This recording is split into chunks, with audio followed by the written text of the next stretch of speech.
Something just happened that the Kremlin never saw coming. And the most unsettling part for Vladimir Putin?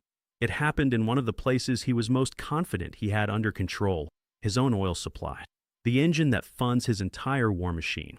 In a single month, Ukraine pulled off something so calculated and so devastating that Russia's oil exports didn't just dip. They collapsed. The most severe disruption to Russian oil in modern history. And it wasn't a sanctions package, it wasn't a NATO decision, it wasn't even a missile. It was a swarm of cheap drones. And it has just brought Russia to its knees in ways that 4 years of conventional warfare could not. Here is the number that should stop you in your tracks. 40%. 40% of Russia's entire oil export capacity is currently offline. Not reduced, not disrupted. Offline. Think about what that means. Russia exports roughly 5 million barrels of oil per day. Ukraine has just taken 2 million of those barrels off the global market.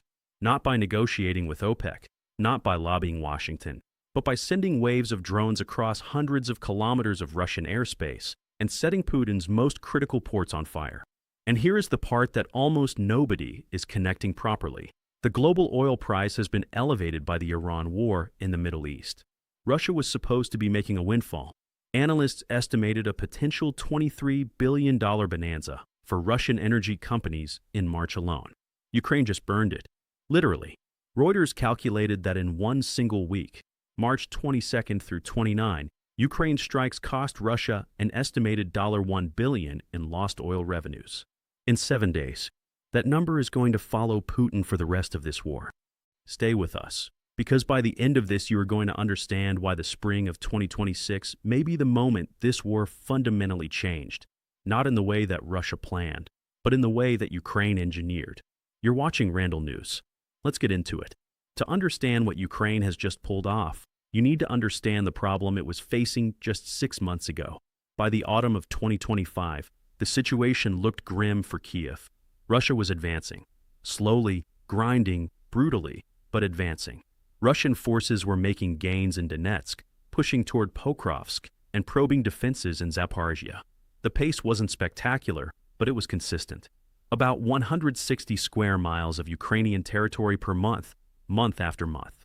Ukraine was losing ground, and it was losing it against an enemy that had one overwhelming advantage: numbers. Russia's strategy was simple and brutal.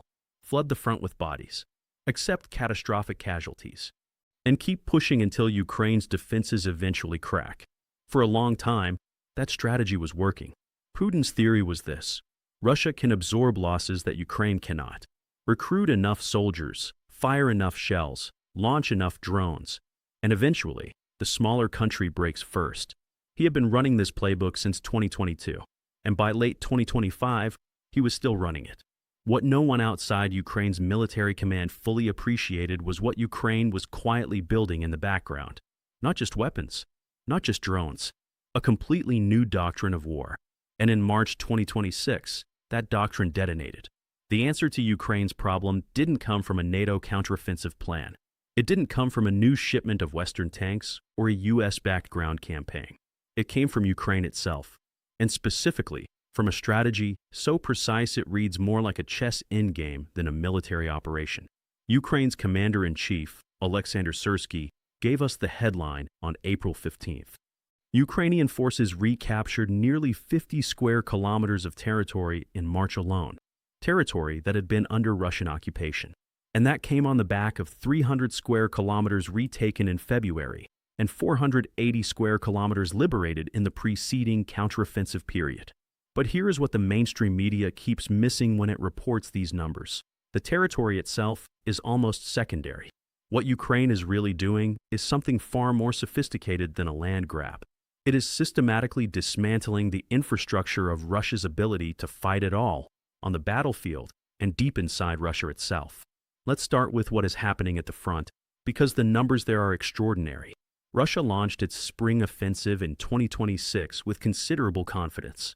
Attacks ramped up across the entire front line, toward Kostiantynivka, Lyman, Zaporizhia, Dnipropetrovsk, and into the fortress belt of cities in Donetsk. Putin's theory: overwhelm Ukraine with simultaneous pressure across the entire 1,200-kilometer front. Here is what actually happened. 1 year ago, In March 2025, Russian forces were advancing at roughly 12.9 square kilometers per day. Fast forward to March 2026, in the middle of Putin's supposed spring offensive, and that rate has collapsed to 2.58 square kilometers per day. Russia's advance has slowed by a factor of 5 in 1 year. And while Russia was slowing down, Ukraine was speeding up. Ukrainian forces are now advancing at 4.66 square kilometers per day, nearly twice Russia's current rate. The Institute for the Study of War confirmed something in March 2026 that would have been unthinkable a year earlier. For the first time in 2.5 years of full-scale war, Russia's net territorial gains amounted to 0. Ukraine wiped out everything Russia took. That is not a coincidence.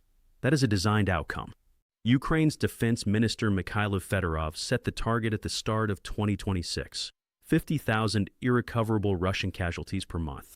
In March, Ukraine fell just short, but Russia still suffered 35,351 confirmed killed or wounded.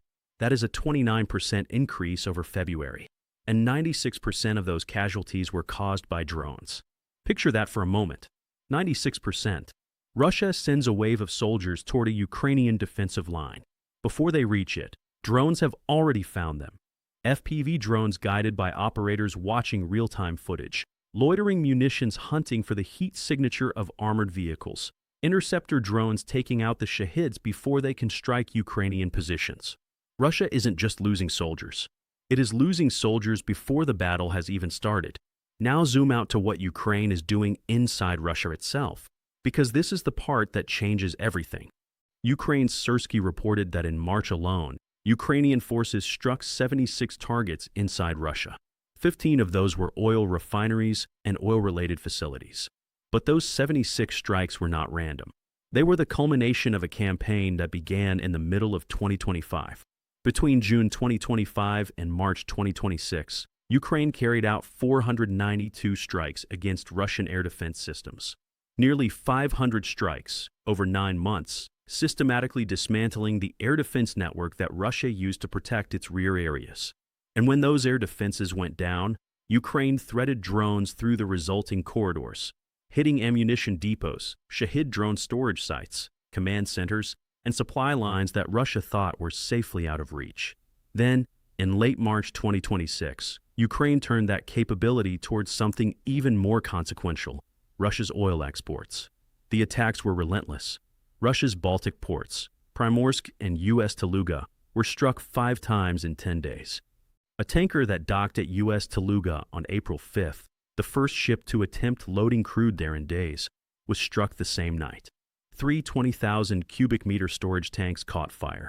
Just 2 days ago, on April 16th, Ukraine struck the Twaps oil refinery on the Black Sea, one of Russia's 10 largest refineries, a facility that supplies fuel to Russian military units fighting in Ukraine.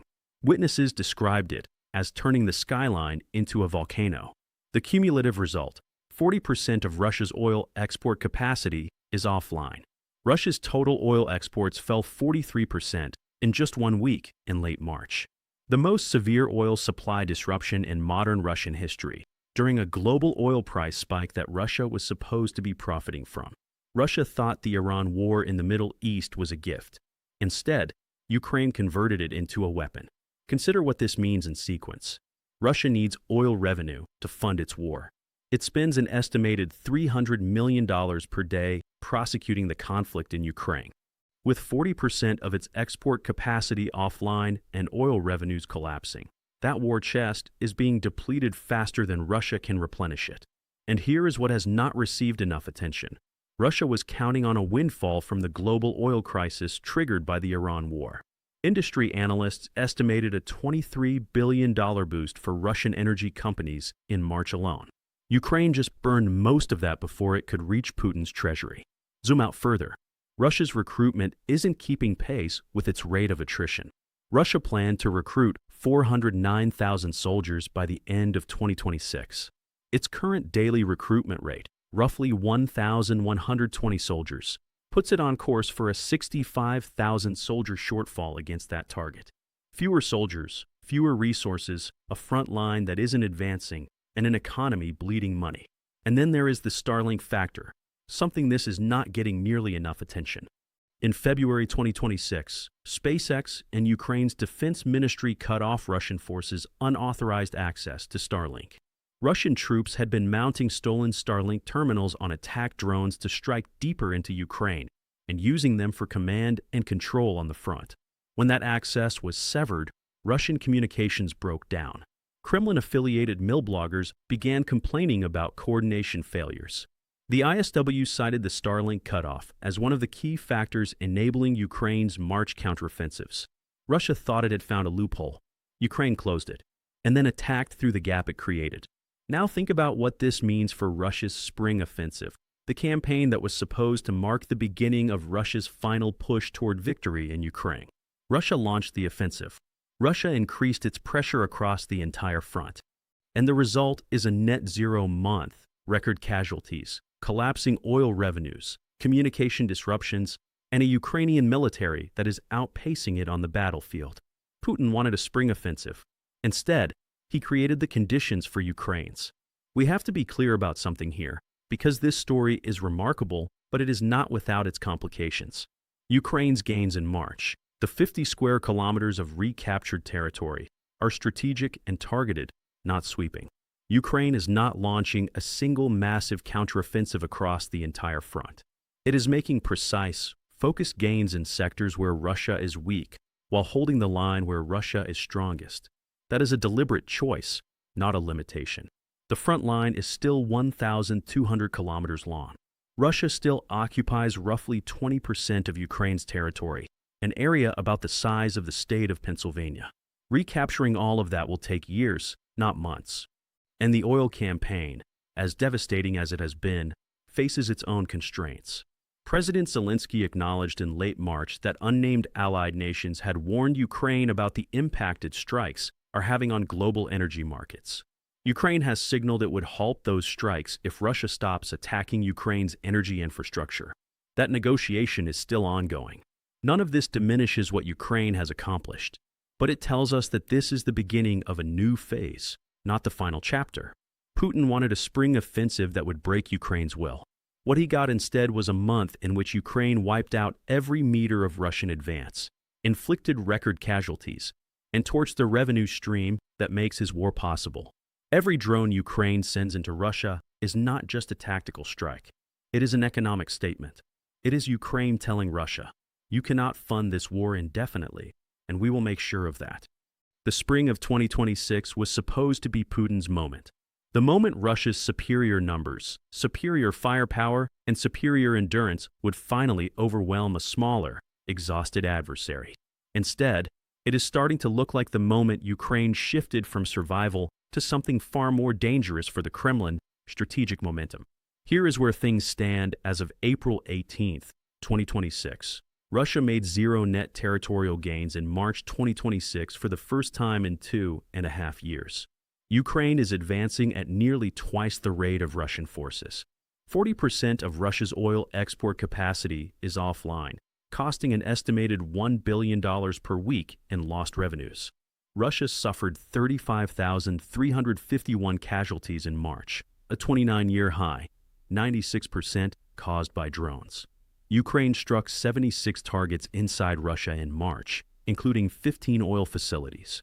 Russia's Tuapse refinery, one of its 10 largest, is on fire as of April 16th.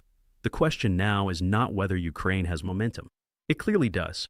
The question is whether Ukraine can sustain this pressure long enough to force a fundamental change in Russia's strategic calculus, and whether Putin's increasingly detached grip on reality will allow him to recognize what is happening before it is too late.